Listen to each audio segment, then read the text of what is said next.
Welcome to Energize and Revitalize with Dr. Amy. I'm Dr. Amy Coopersmith, a doctor-prepared nurse practitioner, and this show is about empowering you to live a radiant, healthy, and balanced life. I'm very excited to introduce today's guest, Stephen Swarner, a Navy veteran and the Executive Director of Operation 22. Operation 22 is a nonprofit created in 2022 and is dedicated to the mission of helping veterans with mental health challenges, suicide awareness, and prevention. So welcome, Stephen. Thank you so much for having me. Thank you for being here. Mm-hmm. Can you tell us a little bit about your story and what led you to develop Operation 22? So the development is a story that came from a few friends of mine that got together. We all kind of suffered with PTSD. All of our stories are a little bit different. I think they all need to be heard. But to get into my story, I served 4 years in the Navy. After deployment, I came home, and I was actually stationed at NAS Jacksonville. It was 2011, and I was going through a terrible time, had some survivor's guilt, lost a couple of my friends, and I decided that one night I was going to drink myself into the abyss, pulled into the Target parking lot on Roosevelt, took a gun, put it in my mouth, pulled the trigger. And God blessed me with a light primer strike. The gun never went off. So luckily, I made it past that. But my life kind of spiraled out of control at that point. I ended up getting medically discharged from the Navy for mental health. There wasn't a lot of guidance through that process. It was very overbearing on my mental. When I made it back to Tennessee, my life just continually spiraled out of control. There were drugs, alcohol. I was a horrible person, extremely mean to my wife. Shout out to my wife. She's been an amazing person. We've been together for 20 years, and she pushed me to get better every single day. And there were times where, I feel like she got the worst of me. But she's always been there, and I'm sure she will continue to be there for me. She's helped me start this organization. So having her by my side has been a huge part of my healing. So after getting back to Nashville, I just got a regular job like a regular person. You go from doing search and rescue in the Navy to I was working at a moving company. I was working at a pet store. I was driving part-time for Pizza Hut. I didn't know what I wanted to do. I was going to law school, got a job as a paralegal, just going in the circles, meeting different characters of life, and was driving myself insane because all I wanted to do was go back to the military. I made a terrible decision on trying to, take my own life, but I didn't know that was going to lead to me leaving the military. I wanted to be a career guy. I wanted to spend 20 years in the military. That was my goal from a very young age. You were very young when you joined. Yes, I was 17. Mm-hmm. Yeah. So I was in boot camp at 17. I went to BUDS, Basic Underwater Demolition School, at 17. Made it through Hell Week. I failed dive phase and decided to pursue search and rescue. Actually, I didn't decide to pursue that. The Navy was like, hey, that's what they needed. You must go there now. You should have passed. So I went. I actually enjoyed that job. I made a ton of friends. Mm-hmm. A lot of the people that failed BUDS end up going there anyway. But because of that direction, it led me to my story, which I absolutely love, because now I can take my struggles and help turn it into something positive for other people. So after not knowing what I was going to do for years and years and years, and after not having any guidance, I moved into this cul-de-sac of guys. And, I remember the day I pulled in there. I'm from South Florida. I'm not used to people being crazy nice. And we moved to Gallatin, Tennessee, of all places. And this guy comes across the street and he's like, hey, my name's Eric Agnos. Can I help you unload your truck? And I'm like, why? So you can see what I got? He was like, no, man, we ordered you guys pizza. We just want to welcome you to the neighborhood. We want to help you out. I was like, get away from me, weirdo. Why are you being so nice? Uh-huh. And he was like, I got a Bible study. I'd love you to come check it out on Wednesday. And I was like, no. At this time, I was doing drugs, acting a fool, drinking all the time. I did not think that was the place for me. Another neighbor comes out. He's like, hey, my name's John Micah. I'm the youth pastor at Hendersonville Church of Christ. And I'm like, You picked it, right? No, I did not pick it. Brittany picked it. So the next neighbor comes out. I got a joint in my hand, and she's like, "Hey, my name's Heather. I'm head of the DEA in Tennessee." I was like, "Oof." I was like, "This is medicinal from Florida." She's like, "We don't do medicinal in Tennessee." So I tossed that. Uh, Still, life continued to spiral and spiral and spiral until um, one of my friends got me an opportunity to. He's like, "Hey, man, we want to hire you as a manager for Discount Tire." So I jumped into that role, became a manager there. Bruce Holly, the owner, the founder, he loved veterans. He heard my story my first week of ever being hired there. This dude's a billionaire, has thousands of stores. Heard my story. A year later, comes back to me, asked me about my story again, asked me about my wife, asked me about my kids, and then was like, "Man, I wish there was something like that that could help people." Mm-hmm. I was like, "Man, me too." So fast forward, I'm there for 7 years. COVID happens. I'm like, "Man, it's time for me to move on. I want to move back to Florida." We moved back to Florida, and during COVID, retail was not the place to be. Mm-hmm. It was kind of horrible. People were just so mean. So my mortgage guy, Andrew Cady, was like, "Hey, you have a great personality, man. People would love you. You're good with numbers. Why don't you get into mortgages?" And I was like, "No way, man." At that time, I was like, "I make $92,000 a year. I'm not leaving Discount Tire." And he was like, "I made $92,000 this quarter." And I pulled the wolf on Wall Street. "You show me a check for $92,000, I'm coming." So he showed me his check for $92,000, and he put me through school or the Wow. class. He was like, "Hey, man, take this test. If you pass the test, then I'll get you hired." Well, I got hired on, or no, I didn't get. I'm sorry. I took the test, passed it. He ended up moving to a different mortgage company. I didn't go with him. I went working at another mortgage company, and then um, when I got to that other mortgage company, it was Approved Mortgage here in Palm Coast. One of the real estate agents, her name is Kathy Hyder. She has a nonprofit called Remembering Vets. I know Kathy. Yeah. And I was her executive director for 2 years. I helped her grow that. We did some fall festivals, did a bunch of events. Some of the stuff that we did, we didn't really see eye to eye on. She does a lot of stuff to help veterans, but I've always had this path that I wanted to help veterans with mental health. Yes. And she wants to help veterans with everything. So Both important. yeah, both are important. So, Yes. I just, told her, "Hey, I'm going to take my direction here." And Mm-hmm. so I didn't know how it was going to turn out. On the 23rd of December, 2022 or 2021, I put in my resignation as executive director of Remembering Heroes. And 2027, or on the 27th of 2021, I filed for my nonprofit. And I'm telling you how God fast works. Everyone knows how long it takes to get a nonprofit. January 2nd, 2022, Operation 22 was born. Wonderful. Everything was done. No attorney, no nothing. Did every paperwork all by myself. I had, two other guys that helped me start the organization. One of them got into politics. One of them moved on to something else. Great individuals that helped us kickstart everything. And it's been fantastic ever since. And now our growth has been tremendous. We just helped our 1,000th veteran. We've done a lot of events. A lot of our stuff is silent, though. I hear people say all the time, "Hey, man, you should post what you did, and you should post what you did." And I'm like, some people don't want to get up here and show their story. Right. Some people don't want to talk about suicide. But this month, it's September. It's Suicide Awareness Month.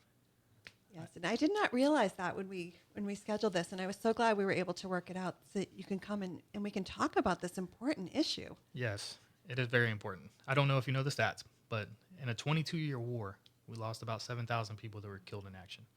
That same 22 years, we lost over 140,000 to suicide. Yeah. A lot of veterans were struggling with survivor's guilt is huge. When you come back and you just have no direction in life, your life is planted for you. Right. You wake up, you do this, lunchtime, this, bedtime, eat, sleep, repeat. Right. It's set out for you. You don't have a mortgage to pay because they take care of it. You don't have meals to prepare because they take care of it. You don't have anything to do because they take care of everything except for your car and your insurance. Yep. So when you get out, and they're like, hey, Good luck. this is not a deck, that's a floor, that's not a bulkhead, that's a wall, and that's not a scuttlebutt, that's a water fountain. Have a nice day. So we're just changing terminology, and then Yeah. you're out on your own. I think so many people join so young that you're not fully formed as a person yet. And then when you get out, like it's Yeah. a huge, huge adjustment. Yeah, all that raising that your parents did in that 16, 17, 18 years of life is just demolished because they take whatever your parents did and they ruin it in 9 to 12 weeks, depending on what boot camp you go to. And then they put you out there, and now you're just this machine for the military. Not that that's wrong. Like we need that. If we didn't, we would have a world that's unpoliced, and we need a world to be policed. And a good theory to that is if you go to the shopping center over here, people can't even put their own buggies back into the buggy holder, the cart holder. So how can we expect people to do the right thing day in and day out if something that simple can't be done? So I believe we need military, we need police to make sure. I'm not a huge fan of big government, but I think policing people is definitely a thing that we need. So putting people into that role, it's good. I just hope that when people do join, they join to do it for life.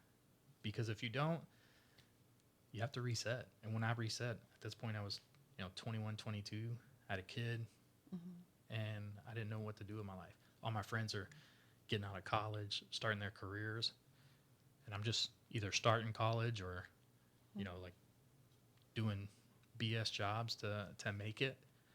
Literally no direction on how to grow. Yeah.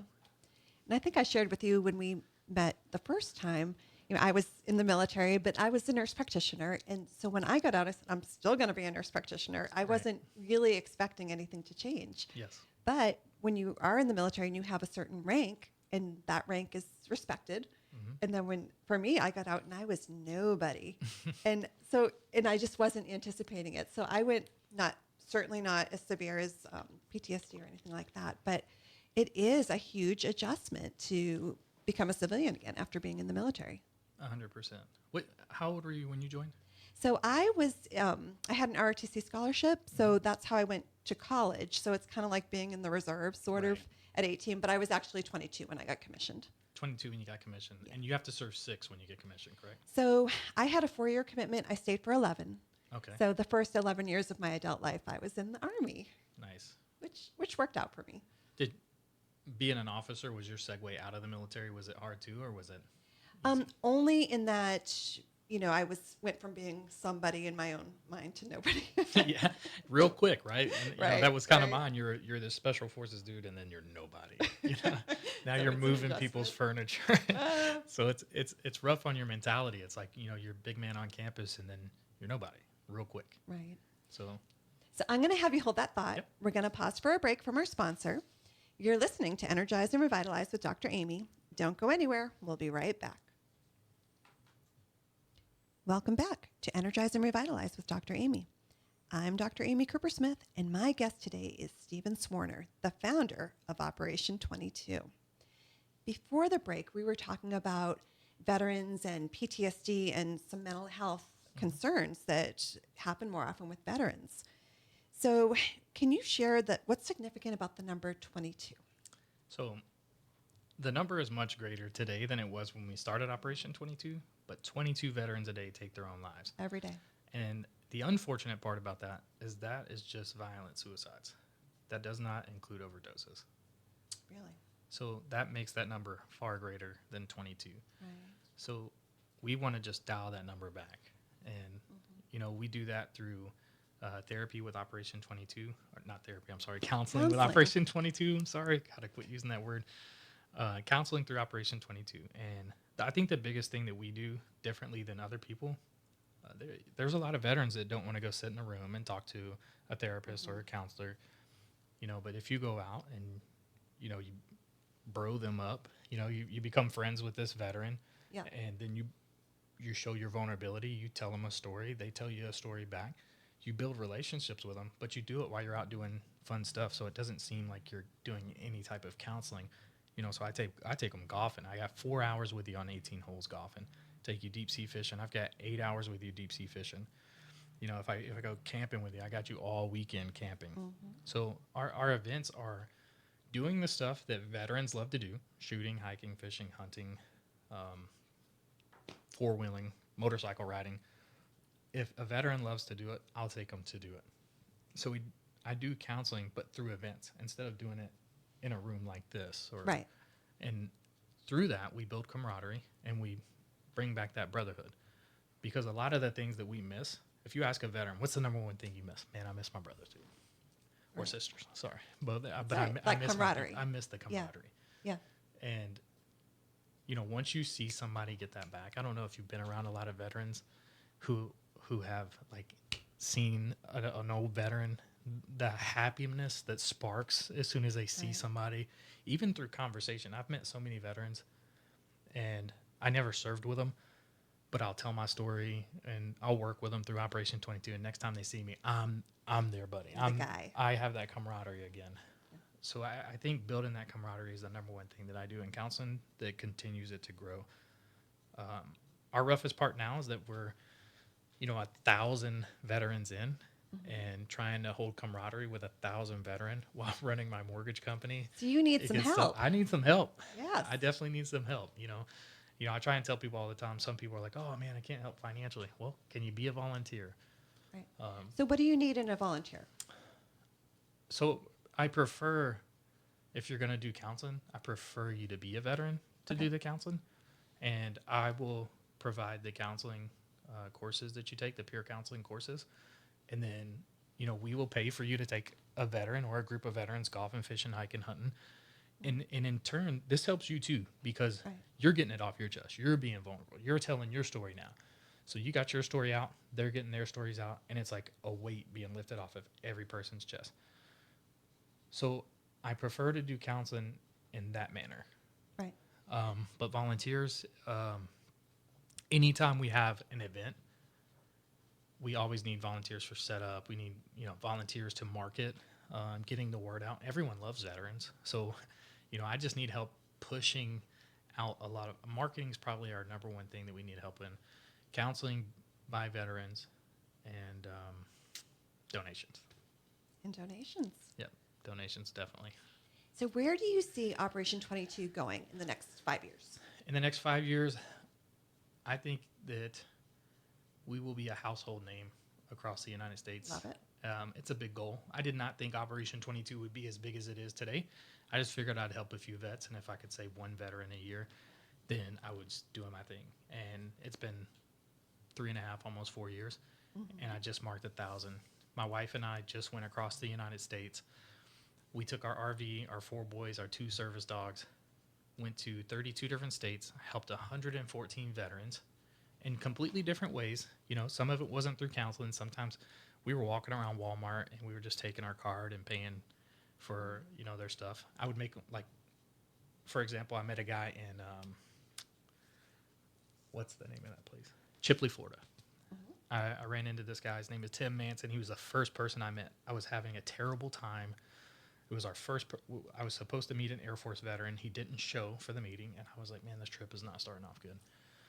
I go into this aisle and I see these wings right here on someone's hoodie. And I walk up and so your airborne wings? Yeah. I'm like, Navy or Marine Corps? He's like, he goes, Marine Corps. And I was like, I know you. He was my jump instructor. Oh, get out. Yeah. And I was like, you kicked me out of the plane. I don't like you. Oh, my gosh. I feel like I was here to, to help you. But now I don't want to help you. And I was like, he was like, how's life been? I was like, good. I was like, tell me about you. And he was like, what are you doing here? And I said, man, me and my wife on a mission to help as many veterans as we can in the next 3 months while we travel around in our RV. He broke down crying. He said, I haven't wore this hoodie in 10 years. I'm doing SWAT now in Panama City. And he's like, man, I'm bugging. And I told God that I needed him to send me somebody today. Wow. Chill bumps. I'm getting them now. And I was like, Tim, like. So he was having a hard time. Yeah, I was like, dude, can I follow you while you get done shopping? He's like, I'm done. And I was like, man, do you got 20 minutes? Will you sit on the tailgate of my truck with me? Because we were hauling my truck behind the RV. And let's just, talk about old times. He's like, let me call my wife. He calls his wife. You're not going to believe this. Ran into a student of mine from like 20 years ago. I can't believe that it's 20 years ago, but I ran into the student from like 20 years ago. I'm going to be late. She's like, that's okay. So we sit on the back of my truck. My wife like takes some pictures. I don't even know she's taking pictures, but I'm just getting a story. When we walk up to the register, I felt compelled. This completely changed the trajectory of our trip. I just grabbed out my card, my personal card, not Operation 22's card. This whole trip was paid for off of my money, not Operation 22's. Because we don't have any. But Not yet. Not yet. So I swiped my card, and he was like, what are you doing? And I was like, I'm doing what I'm supposed to do. And then we take his groceries to the truck, and then we just sit out there, and we're talking. And he just goes into, at first I tell a little bit about my story and why I got out. And he was like, man, I had no idea. And then he's like, to be honest with you, I've tried it 3 times. And I was like, man, not you. This is one of the baddest dudes on the planet. One of your heroes. Yeah, he's a recon guy in the Marine Corps. And he's one of the coolest guys. And I'm like, not you, man. And he's like, man, me. And so he's going through some struggles and tells me a story that I wasn't expecting to hear. And it put me on track. I was like, I walk in the RV. I said, babe, the plan was to help 22 veterans across 22 states. We wanted that number to make sense. At the end of it, or when I walked back in the RV, I said, I'm helping every veteran I see for the next 22 states. And she was like, okay. She had my back. She helped push it. What an amazing journey. And it was amazing. My kids got to see places that some people would never see. We stopped in, I think the worst place we stayed, it was in Shiprock, New Mexico. It's a third world country. The Navajo Indian tribe, all the wind talkers, all the old school Navajo Marines and Army people live there. And it is so sad. Oh. I was like, how can I help you? A tribe of them. I was like, how can I help you? They're like, we need woods, we need rice, we need beans. Wow. I was like, how much? They're like, I don't know, like a truckload, it'd be like $100. I was like, it's Christmas. I'm like, no. I was like, let's fill up this yard. So it was like, for like $600, I got them enough wood to make them all the way through the winter, all the way through March. Enough rice to get them all the way through March, and enough beans to make it all the way through March. And then I get a call from the Navajo VFW commander in Shiprock. Hey, we are so thankful for what you did, and I hate to ask you this, but we have a veteran that wants to take his own life. Can you come see him? Absolutely. We're sitting at Sonic right outside the VFW, and it just so happened they're right next to it. And so we go over there, and all it took was a T-shirt, a wristband, a hug, and an ear to hear his story. Right. And this guy is literally like an ambassador for me now. Wow. He is the Operation 22 ambassador in the Navajo tribe for all the Navajo veterans. So it's stories like that make me go, man, we're making an impact. Do you think because of what you went through and that you're so open about that, do you feel like that is more relevant to the people that are struggling right now? Yeah, I think there's a lot more people that struggle. They just don't talk about it. Right. And I think that's the problem because, not just men, but mostly men, but veterans in general, we bottle things up. Right. We're used to being tough, and, some of the stuff you've seen being a nurse practitioner, you have to like swallow that and take it home. And the same thing in the military, all the stuff we've seen, whether you're in Afghanistan, Iraq, the stuff I did in Cuba, like that type of stuff, I have to swallow that and then go home and try and be a normal person after that. Figure out how to process it. Yeah. And, I think kids sometimes, parents get mad when kids ask the questions where they're like, have you ever done anything crazy? And I'll tell them about Guantanamo Bay, and we all know what happens there, right? So I'm like, yeah, I have. And I have to live with that. So before you decide that you want to join the military, let's make sure that you think about that. Because Imagine having to live with torturing somebody. Imagine having to live with watching a friend die. Imagine having to live in complete failure because you can't make it through buds or these programs or something like that, or you don't get the job that you wanted, and then you get out or you find a job that the Navy needs or the Army needs or Marine Corps needs, and then you're, like you said, you're up here, and then you got out and you're down here. You're just a normal person again. So as a counselor, how do you help your veterans process those feelings and, come out on the other side? First things first, accountability. If I get the angst that you're BSing me while we're sitting there, and when I say BSing, not telling your folklore tale, but like I dig for the problem. So I'm going to ask you those gut-wrenching questions that other people won't ask you, and I'll do it with a straight face while I'm telling you my story too. Right. I want to gain your trust, so I'm going to be vulnerable. I tell my story. I let them start telling theirs, and if they don't, I start asking questions to get it from them, because we're all struggling. It's just like, what are you particularly struggling with? So once they start telling me what they're doing, obviously I've got them here now, so I ask them, like, how can we help? What's your biggest problem in life? And most of the answers are, nobody wants to hear this stuff. The problem is everyone does want to hear it. Right. One of the stops we made in that trip was in Waco at Magnolia, and I seen this wall, and it's actually the profile picture on our Instagram right now. Every story is worth telling. And so I spend my time with these individuals, counseling them, and if I feel like that's something too far where I can't help them and they need further treatment, then I'll get them involved with a psychologist or right. So knowing when to refer up. Yeah, I know when to push them up. I think that there's a lot that I can connect with, because most of the time it's just, hey, accountability, camaraderie, and love. You start showing some love to some of these dudes who, at first it's awkward. It's like, oh, I'm not used to being loved. Yeah. Why is he helping me? But I felt that same way when I moved to Gallatin, and that guy came across the street and said, man, I just want to help you. So accountability, camaraderie, and love. Yeah. And I do want anyone out here who's hearing this today, veteran, non-veteran, if you are in that place where you're contemplating suicide, please know that you're not alone.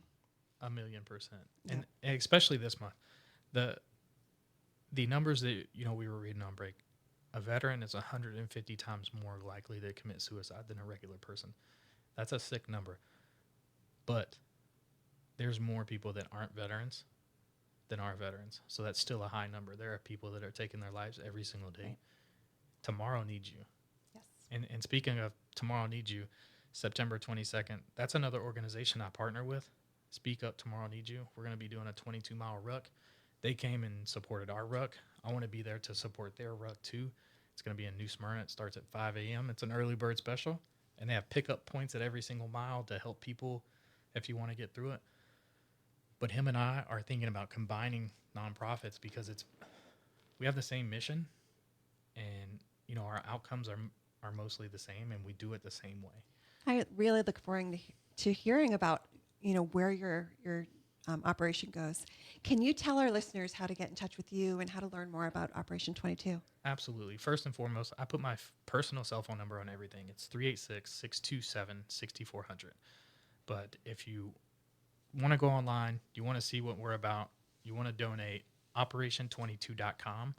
And then if you need to shoot an email, operation22inc@gmail.com. And we'll put all that on our site too. I appreciate it. We have a goal. Our goal is to get 10,000 people to donate $10 a month so that this can be a fluid running nonprofit. And then we don't have to walk around begging for money all the time because we have money just coming in. Yep. So I hope everyone listening hears that. Just $10 a month. Yes. Thank you so much. It's only like a Starbucks and a half now. Oh yeah. Thanks so much again for being here today. Thank you. I appreciate the invite.